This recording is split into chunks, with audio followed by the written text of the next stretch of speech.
I'll show you how you can appeal your deactivation on your Sidekick app, particularly Instacart, Uber Eats, and also DoorDash.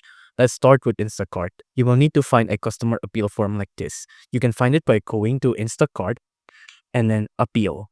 Now, once you type on that Instacart appeal, go to this one, type form. Now, on here, you can go to yes. And on here, you have to enter in your name, like for example, John Doe, and then press on OK. After that, you can enter in your email address here. I'm just going to enter something in random, John Doe, and then at example.com, and then OK.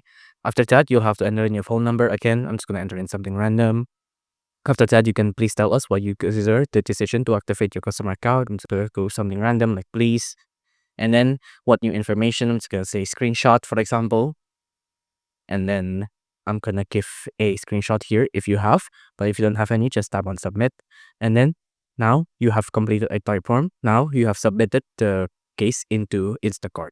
Now let's move on to Uber Eats. For Uber Eats, it's pretty similar. You just have to tap on Uber and then appeal. And then on Uber on appeal, you can go to here, appeal process, and my account has been deactivated. After that, you will have to log into your Uber account here, and then you can appeal from this website right here. Now, what about DoorDash? Now, for DoorDash, it'll be directly on the app. So let's head to the app. Now, if you've been deactivated on DoorDash, you'll see a screen that looks like this. You just have to tap on that bottom button to start the appeal. After you start the appeal, you can see what this looks like. You can add the details and include all the details you want considered in the review, right?